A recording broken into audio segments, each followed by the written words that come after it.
Hello students, in our previous class we have discussed our chapter 1 and chapter 2. Now in this lecture we will take the revision of our both chapters. So let's start the revision.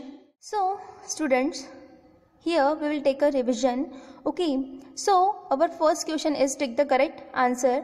आपको यहाँ पर कुछ tick the corrects दिए हुए हैं जो कि कुछ क्वेश्चंस आपकी बुक के हैं और कुछ क्वेश्चंस जो है वो आपके चैप्टर से बीच से निकाले गए हैं. ठीक है, तो आपके चैप्टर के बीच में से जो क्वेश्चंस निकाले गए हैं वो भी यहाँ पर हैं. तो इन क्वेश्चंस को आपको क्या करना है, अच्छे से समझना है और इन्हें अपनी कॉपी में नोट डाउन भी करना है और इन्हें लर्न भी करना है. ओके, इस टाइप के जो क्वेश्चंस हैं वो आपके एग्जाम में आपसे पूछे जा सकते हैं. ओके, तो हमें इन्हें अच्छे से लर्न करना है. Okay, so let's start. Our question number first is who came to the king's court.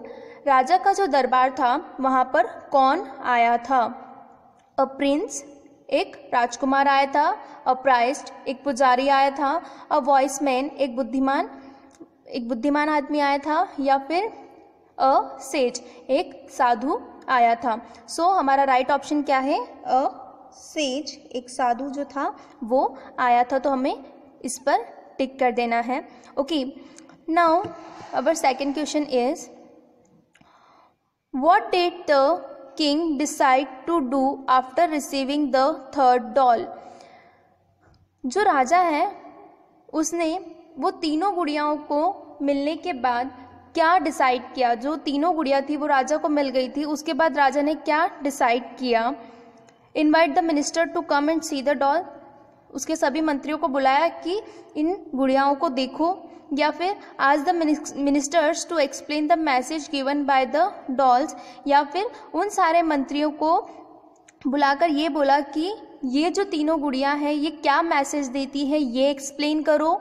या फिर invite all the court gestures to convey the message by observing the dolls. या फिर कोर्ट के जितने भी जेस्चर्स थे जो वहाँ पर इंटरटेनर होते हैं, जो वहाँ पर हंसी मजाक करते हैं, जो सबको इंटरटेन करते हैं, उन लोगों को बुलाया और ये बताया कि ये जो डॉल्स है वो क्या मैसेज दे रही हैं, ये सबको कन्वे कर दो, सबको बता दो.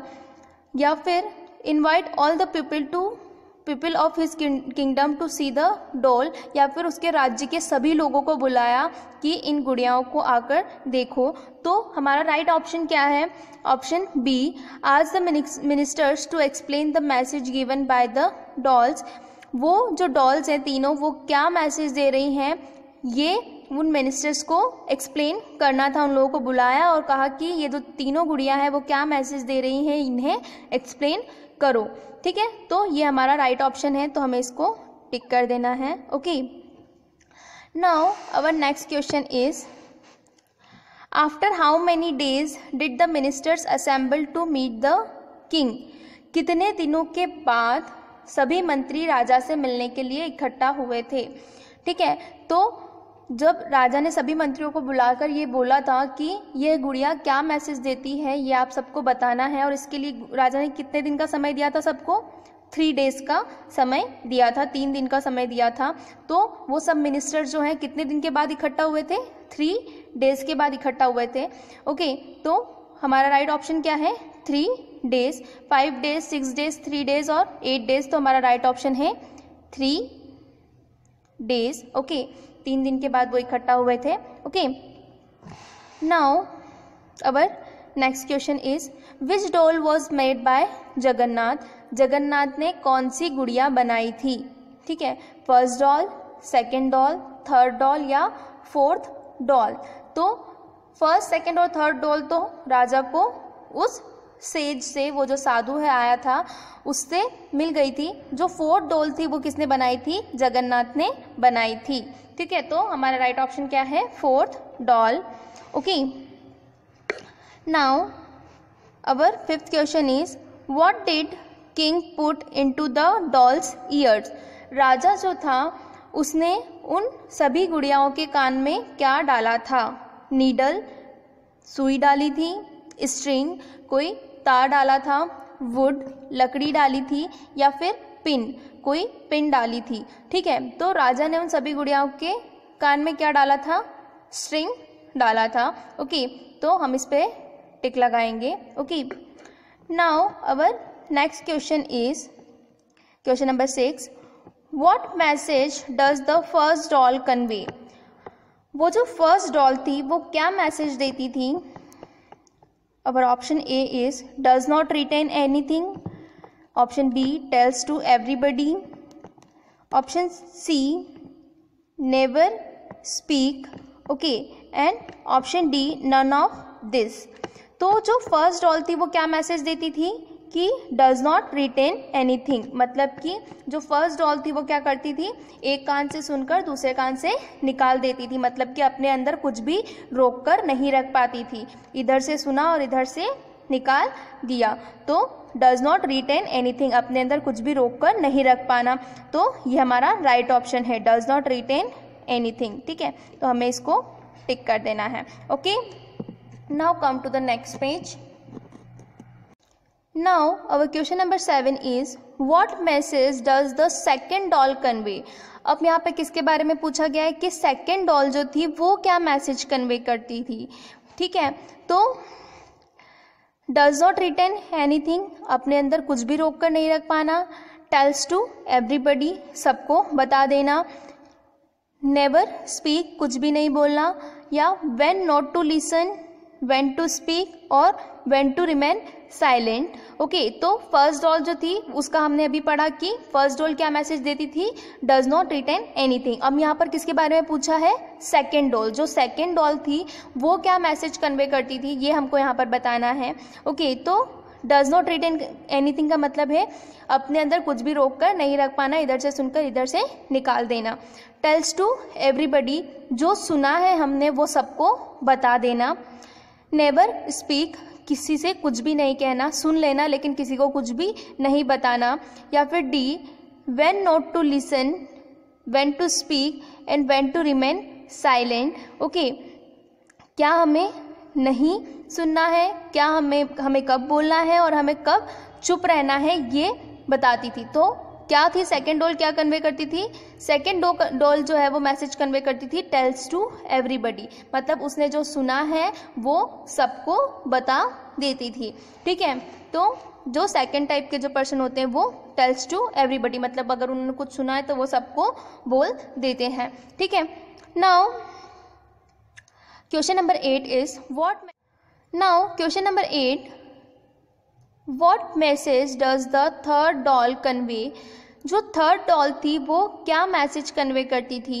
ओके, तो does not retain anything, tells to everybody, never speak, when not to listen, when to speak and when to remain silent. Okay, तो हमारे इसके भी ऑप्शन सेम ही हैं, आपको कंफ्यूज नहीं होना है, बस आपको ये चीज़ ध्यान रखना है कि यहाँ पे किस डॉल के बारे में पूछा गया है।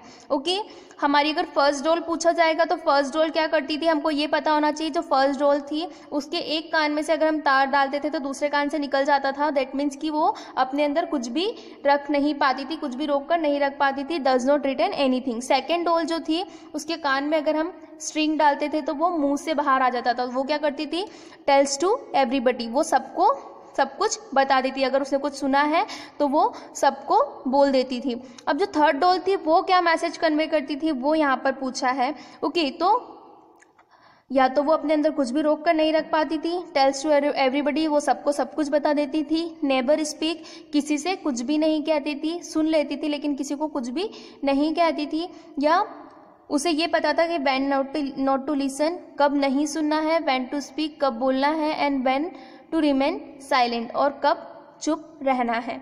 ओके, तो जो थर्ड डॉल थी वो क्या मैसेज कन्वे करती थी कि वो सुन तो सब लेती थी, सब जो भी सब बोलते थे वो सब सुन लेती थी, लेकिन वो कुछ भी रिप्लाई नहीं करती थी, नेवर स्पीक, किसी को कुछ भी नहीं बोलती थी। आपने देखा होगा उस टाइम पे जब हमने स्टोरी पढ़ी थी तब, कि जो थर्ड डॉल जो थी उसके कान में जब हम स्ट्रिंग को डालते थे तो क्या होता था, वो स्ट्रिंग कहीं से भी अपीयर नहीं होता था, ना वो मुंह से बाहर निकला था, ना वो कान से बाहर निकला था तो वो स्ट्रिंग क्या रहता था, उसके अंदर ही रह जाता था। दैट मीन्स वो क्या करती थी, सबकी सुनती तो थी लेकिन वो किसी को कुछ कहती नहीं थी। मगर अगर आपको उसे कुछ अच्छा भी लगा है तो भी वो किसी को नहीं बताएंगे, और कुछ बुरा भी लगा है तो भी किसी को नहीं बताएंगे। इस टाइप के जो पर्सन होते हैं वो थर्ड टाइप के पर्सन होते हैं। तो थर्ड डॉल जो थी वो नेवर स्पीक का मैसेज कन्वे करती थी।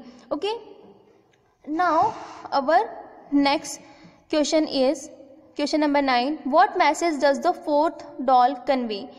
अब जो फोर्थ डॉल थी वो क्या मैसेज कन्वे करती थी। Okay, does not retain anything, tells to everybody, never speak, when not to listen, when to speak and when to remain silent. Okay, तो जो फोर्थ डॉल थी वो क्या मैसेज कन्वे करती थी कि किसी को अपने अंदर कुछ भी रोक के नहीं रख पाना, या सबको सब कुछ बता देना, किसी को कुछ भी नहीं कहना, या फिर यह मैसेज कन्वे करती थी कि उसे ये पता होता है कि कब क्या चीज़ नहीं सुननी है, कब बोलना है और कब चुप रहना है।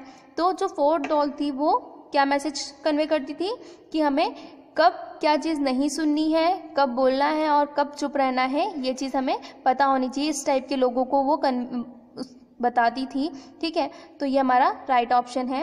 ओके, तो यहाँ पर फोर्थ डॉल जो है उन सभी के बारे में हम यहाँ पर डिस्कस कर चुके हैं। Okay, now our next question is Jagannath was appointed as a, Jagannath को क्या अपॉइंट कर दिया गया था। जगन्नाथ जो कि पहले सिर्फ मिनिस्टर हुआ करता था, उसको बाद में क्या अपॉइंट कर दिया गया था, प्राइम मिनिस्टर, मिनिस्टर, प्रिंस या फिर सेज। ओके, जगन्नाथ जो था उसको प्रधानमंत्री नियुक्त कर दिया गया था, वो मंत्री का मंत्री ही था, या फिर उसे राजकुमार बना दिया गया था, या फिर उसे साधु बना दिया गया था।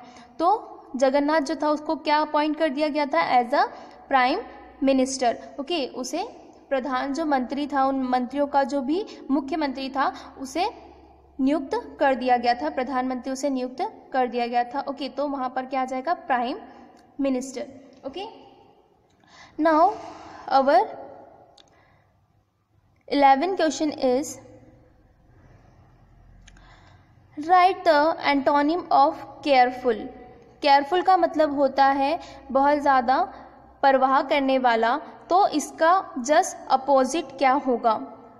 ठीक है, एंटोनिम पूछा है यहाँ पर हमसे, तो एंटोनिम का मतलब होता है उसका विपरीत वर्ड। ठीक है, तो केयरफुल का विपरीत क्या होगा, विपरीत दैट मीन्स कि अपोजिट क्या होगा। फास्ट, फास्ट मतलब होता है तेज, लविंग प्यारा, केयरलेस या फिर पेनलेस। ओके, तो केयरफुल का मतलब होता है परवाह करना, तो और केयरलेस का मतलब होता है लापरवाह। तो इसका जो अपोजिट है वो क्या होगा, केयरलेस है। इसे हम एक तरह से और याद रख सकते हैं, मैं सिर्फ आपको इसको याद करने का तरीका बता रही हूँ, सिर्फ इसी वर्ड के लिए है ये। इसमें भी केयर वर्ड आ रहा है और इसमें भी केयर वर्ड आ रहा है, यहाँ पर फुल दिया हुआ और यहाँ पर लेस दिया हुआ है। ठीक है, तो केयरफुल का अपोजिट क्या होगा, जिसमें हमारा केयर वर्ड आ रहा है वो हमारा इसका ऑप्शन होगा। ओके, तो आप इसको इस तरह से याद कर सकते हैं। केयरफुल का मतलब क्या होता है, परवाह करना, उसकी देखभाल करना, और केयरलेस का मतलब होता है लापरवाही करना, देखभाल न करना। Okay, now our next question is question number 12, tick the antonym of doubtful. Doubtful का मतलब होता है शंका करना, शंकास्पद जिसको हम बोलते हैं। ओके, तो उसका अपोजिट क्या होगा, इसका मतलब होता है डाउट, शंका। ओके, तो डाउटफुल का मतलब होता है शंका करना, तो इसका अपोजिट क्या होगा, तो अनश्योर। अनश्योर का मतलब भी होता है अनिश्चित, कोई उसकी कोई श्योरिटी नहीं है, ये होता है इसका मतलब। ठीक है, अनलाइकली, अनलाइकली का मतलब होता है कि इसकी भी कोई संभावना नहीं है, कोई श्योरिटी नहीं है, ये भी डाउटफुल वाला ही मैटर है। ठीक है, यहाँ पर आता है सर्टन। सर्टन का मतलब होता है निश्चित, मतलब कि ये यहाँ पर हम श्योरिटी से कह सकते हैं कि ये चीज़ होगी। ठीक है, यह सर्टन मतलब होता है कि निश्चित हो या फिर पक्का। Okay, and then last is possible. Possible का मतलब है संभव या मतलब यहाँ पर भी चांसेस है कि वो हो सकता है। ओके, तो 100% चांसेस किस में है? सर्टेन का मतलब होता है निश्चित, पूरी तरह से पक्का, तो यहाँ पर होता है डाउटफुल और इसका मतलब होता है निश्चित। तो ये दोनों जो क्या है अपोजिट मीनिंग दे रहे हैं। ओके, तो ये हमारा राइट ऑप्शन है। Okay, now our next word is tick the antonym of shiny. ठीक है, शाइनी का मतलब होता है चमकदार। ये सब के जो मीनिंग है वो मैंने आपको जब इन सबको बुक में करवाया था तब मैं आपको इनके मीनिंग भी लिखवा चुकी हूँ, तो आप चाहे तो अपनी जब आपने उनको लिखा था अपनी बुक में तो वहाँ से देख सकते हैं। ओके, शाइनी का मतलब होता है चमकदार, तो यहाँ पर शाइनी का अपोजिट वर्ड हमको यहाँ पर सिलेक्ट करना है। ओके, ब्राइट, ब्राइट मतलब भी क्या होता है? चमकदार होता है। ओके, न्यू, न्यू मतलब नया होता है। ओके, ओल्ड, ओल्ड मतलब पुराना होता है। ओके, और डल, डल मतलब क्या होता है? धुंधला सा, फीका सा होता है। ठीक है, तो यहाँ पर चमकदार के बारे में बात की गई है हमने। ठीक है, नया या पुराने के बारे में बात नहीं कर रहे हैं हम, चमकदार के बारे में बात करते हैं। तो चमकदार का अपोजिट क्या होगा? डल, जो धुंधला धुंधला सा होता है, गंदा गंदा सा होता है, जिसे हम डल कहते हैं, तो वो हमारा करेक्ट ऑप्शन होगा। ठीक है, तो हम इसे टिक कर देंगे। Okay, now our next word is tick the antonym of skinny. Skinny का मतलब होता है पतला। ठीक है, तो यहाँ पर हमारे ऑप्शंस हैं फैट, फैट मतलब होता है मोटा, लार्ज, लार्ज मतलब होता है बड़ा, स्मॉल, स्मॉल मतलब होता है छोटा, और चबी, चबी का मतलब होता है गोल मटोल। ठीक है, तो स्किनी जो वर्ड है वो नॉर्मली किसके लिए यूज़ किया जाता है? ह्यूमंस के लिए यूज़ किया जाता है, इंसानों के लिए यूज़ किया जाता है। ठीक है, फैट मतलब भी मोटा होता है। ठीक है, इसका मतलब पतला होता है, तो हम एक तरह से ये इसका मीनिंग हो सकता है, लेकिन फैट जो होता है वो सभी के लिए यूज़ किया जाता है। ठीक है, यहाँ पर स्किनी जो होता है वो सिर्फ ह्यूमंस के लिए यूज़ किया जाता है। तो यहाँ पर एक और वर्ड है चबी, जो भी सिर्फ ह्यूमंस के लिए यूज़ किया जाता है, जिसको हम गोल मटोल बोलते हैं। ठीक है, तो इसलिए ये इसका अपोजिट वर्ड है। ओके, तो हम यहाँ पर किसको टिक करेंगे? चबी, जिसका मतलब क्या होता है? गोल मटोल। इसका मतलब होता है पतला, और पतले का जस्ट अपोजिट क्या होगा? गोल मटोल। ओके, तो ये हमारा सही आंसर है। Now our question number 15 is tick the action word in this sentence. यहाँ पर आपको एक सेंटेंस दिया हुआ है, उसके अंदर आपको एक्शन वर्ड जो है उसे टिक करना है। ओके, एक्शन वर्ड क्या होते हैं? एक्शन वर्ड वो वर्ड्स होते हैं जो किसी काम के होने को बताते हैं। दैट मीन्स यहाँ पर एक सेंटेंस दिया हुआ है कि I play cricket on the ground. Okay, मैं क्या करता हूँ? ग्राउंड पर क्रिकेट खेलता हूँ। ओके, तो यहाँ पर क्रिकेट जो है वो गेम है और प्ले जो है वो खेलना है। तो कौन सा काम हो रहा है यहाँ पर? खेलने का जो काम है वो हो रहा है। तो प्ले क्या है? हमारा एक्शन वर्ड है। Okay, so I play cricket on the ground, तो हमारा एक्शन वर्ड कौन सा है यहाँ पर? प्ले है। ओके, तो आई प्ले क्रिकेट और ग्राउंड में हमारा एक्शन वर्ड क्या है? प्ले है, तो हम इसे टिक कर देंगे। Okay, next question is question number 16, find the action word in this sentence. यहाँ पर आपको एक और सेंटेंस दिया हुआ है, उसके अंदर भी आपको क्या करना है? एक्शन वर्ड को ही सिलेक्ट करना है। ठीक है, एक्शन वर्ड का मतलब जैसा कि मैंने आपको अभी फिर से पहले बताया है कि जो काम हम कर रहे होते हैं, ठीक है, वो काम को एक्शन वर्ड कहते हैं। शी रीड्स अ बुक, वो क्या करती है? एक किताब पढ़ती है। ठीक है, तो किताब को पढ़ने का काम है, किताब काम नहीं है हमारा, हमारा काम है पढ़ना। ठीक है, तो जो काम हो रहा होता है वो हमारा एक्शन वर्ड होता है, तो वह किताब पढ़ती है। ठीक है, तो रीड्स जो है हमारा क्या है? एक्शन वर्ड है। ओके, तो she reads book none of this. Okay, तो हमारा ऑप्शन क्या है? Right, reads. ओके, तो हम रीड्स पर टिक कर देंगे। Okay, now our next question, question number 17, find the action word in this sentence. इस सेंटेंस में एक्शन वर्ड हमें फाइंड करना है। आई राइट अ लेटर, मैं एक पत्र लिखता हूँ। ठीक है, तो पत्र काम नहीं है हमारा, पत्र को लिखना हमारा काम है। तो लिखने का काम क्या होता है? राइट। ठीक है, तो राइट मतलब क्या होता है? लिखना। तो लिखना हमारा काम है, तो जो हमारा काम होता है वो हमारा एक्शन वर्ड होता है। ठीक है, आई राइट अ लेटर। ठीक है, तो राइट क्या है? हमारा एक्शन वर्ड है। ओके, तो आई राइट लेटर या नन ऑफ दिस। तो हमारा ऑप्शन क्या है? राइट। राइट हमारा ऑप्शन है, तो इसको हम टिक कर देंगे। Okay, now next question, question number 18, find the subject in this sentence. अब आपको क्या फाइंड करना है? पहले आपको एक्शन वर्ड फाइंड करना था, अब आपको क्या फाइंड करना है? सब्जेक्ट फाइंड करना है। ओके, तो सब्जेक्ट क्या है इस सेंटेंस में वो हमें यहाँ पर चूज करना है। Okay, so our sentence is I eat mango. ठीक है, मैं आम खाता हूँ। ठीक है, तो मैं आम खाता हूँ में आई क्या है? आपका सब्जेक्ट है। ईट आपकी वर्ब है जिसको हम एक्शन वर्ड भी बोलते हैं। ठीक है, तो ईट आपका एक्शन वर्ड है और मैंगो क्या है? मैंगो आपका ऑब्जेक्ट है जिसे आप क्या कर रहे हैं? खा रहे हैं। ठीक है, तो आपका सब्जेक्ट क्या है? आई। ठीक है, आपने जिस भी वर्ड से आपका जो सेंटेंस स्टार्ट होता है, जिस भी वर्ड से आपका सेंटेंस स्टार्ट होता है वो आपका क्या होता है? सब्जेक्ट होता है, सिवाय क्वेश्चन वर्ड्स को छोड़ के। जिस भी सेंटेंस में पीछे क्वेश्चन मार्क आ रहा है या आपका जो सेंटेंस है वो व्हाट, हाउ, वाई इनसे स्टार्ट हो रहा है, दैट मीन्स कि उसमें आपका सब्जेक्ट जो है वो पीछे होगा।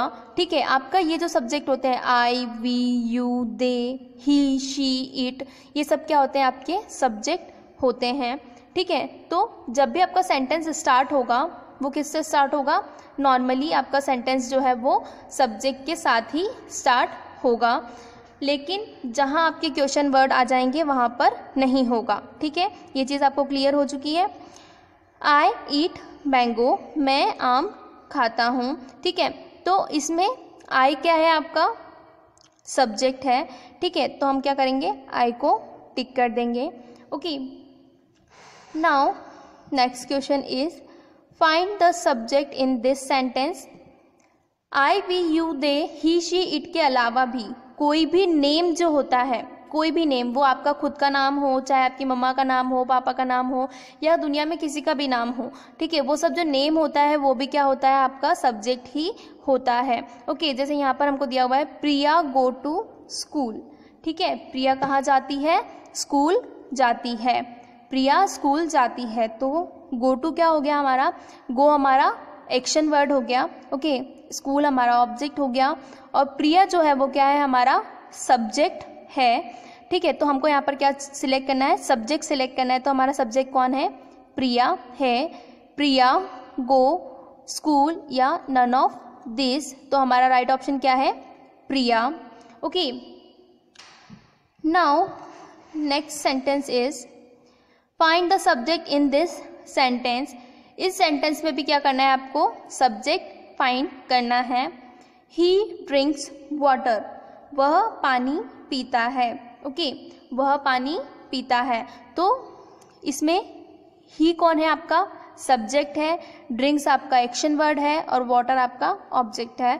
ओके, तो हमें यहाँ पर सब्जेक्ट सिलेक्ट करना है, तो ही क्या होगा? हमारा सब्जेक्ट होगा। ओके, तो हम ही को क्या करेंगे? टिक कर देंगे। Okay, now our next question. Now our question number 21 is who is the poet of a poem A Laughing Song। आपकी जो कविता है A Laughing Song, उसके जो पोएट है वो कौन है? उस कविता को जिसने लिखा है वो कौन है? ठीक है, तो William Black, Walter de la Mare, Catherine Pyle, none of this. Okay, so इन चारों में वो पोएट कौन है जिसने अ लाफिंग सॉन्ग पोएम को लिखा है? ओके, तो हमारा राइट ऑप्शन है William black, okay, William black जो है उन्होंने क्या किया है, इस पोएम को लिखा है। ओके, तो हमारा राइट ऑप्शन क्या है, विलियम ब्लैक, तो हम इसे टिक कर देंगे। Okay, now our question number 22 is this poem is a song about dash. ये जो पोएम है ये एक सॉन्ग है, वो किसके बारे में है ये सॉन्ग, लाफ्टर, सैड, एंग्री या नन ऑफ दिस। हंसी के बारे में है, उदास होने के बारे में है, गुस्सा होने के बारे में है, या इनमें से कोई नहीं। तो ये जो सॉन्ग है, ये जो पोएम है वो एक सॉन्ग है, वो किसके बारे में है, सॉन्ग अबाउट लाफ्टर। ये जो हंसी के बारे में एक सॉन्ग है, खुशी के बारे में एक सॉन्ग है, ठीक है। तो it's a song about laughter, तो ये हमारा राइट ऑप्शन है। Okay, now next question is dimpling stream word related to.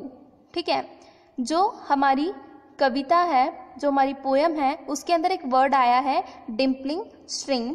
ठीक है, तो ये जो वर्ड है डिम्पलिंग स्ट्रीम, ये किससे रिलेटेड है, फॉरेस्ट, जंगलों से रिलेटेड है, रिवर, नदी से रिलेटेड है, हिल्स, पहाड़ों से रिलेटेड है, या फिर एयर, हवा से रिलेटेड है। तो ये जो वर्ड है डिम्पलिंग स्ट्रीम, ये किसके बारे में कहा गया है, नदियों के बारे में कहा गया है कि जब नदियों की धारा बहती है तो ऐसा लगता है कि मानो उनमें डिम्पल्स पड़ रहे हों और वो हंस रही हो, इसलिए ये जो वर्ड है डिम्पलिंग स्ट्रीम, ये किससे रिलेटेड है, रिवर से रिलेटेड है। Okay, so our right option is river. Now come to the next page. Now question number 24 is which was the sweet chorus. Okay, वो जो स्वीट कोरस था, वो जो गाना था, वो जो सब साथ में गा रहे थे, वो क्या था, हा हे, हे, हो या ही। इन चारों ऑप्शन में जो वो स्वीट कोरस था जिसे वो पोएट ज्वाइन करने के लिए बोल रहा था, वो कौन सा था। तो वो जो स्वीट कोरस था वो कौन सा था, हा हे। ओके, तो हमारा राइट ऑप्शन क्या है, हा हे। तो इसे हम क्या करेंगे, टिक कर देंगे। Okay, now our last question is question number 25। This poem a laughing song is related with. ये जो पोएम है लाफिंग सॉन्ग, ये किससे रिलेटेड है, ब्यूटी ऑफ नेचर, प्रकृति की सुंदरता से रिलेटेड है, अगलीनेस ऑफ नेचर, या जो प्रकृति है उसकी बदसूरती से रिलेटेड है, सन या फिर सूर्य से रिलेटेड है, या नाइट, रात से रिलेटेड है।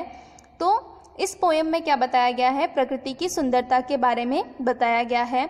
तो हमारा राइट ऑप्शन क्या है, ब्यूटी ऑफ नेचर। ओके, तो हम इसे टिक कर देंगे। ओके, सो यहाँ पर हमारे जो ऑब्जेक्टिव्स है सारे ये ख़त्म होते हैं।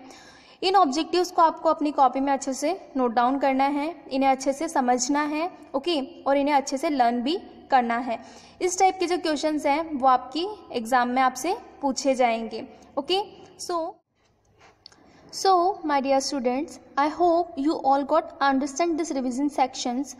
Now your homework is that you have to write this revision questions in your fair copy and learn it also. आपका होमवर्क यही है कि आपको क्या करना है, ये जितना भी रिवीजन के क्वेश्चंस हैं उनको क्या करना है, अपनी फेयर कॉपी में नोट डाउन करना है और उन्हें अच्छे से लर्न भी करना है। ओके, ये जो क्वेश्चंस हैं इसके अलावा भी आपके जो क्वेश्चन आंसर्स हैं और जो भी ग्रामर सेक्शन आपकी बुक में है वो आपको अच्छे से लर्न करनी है। Okay, thank you.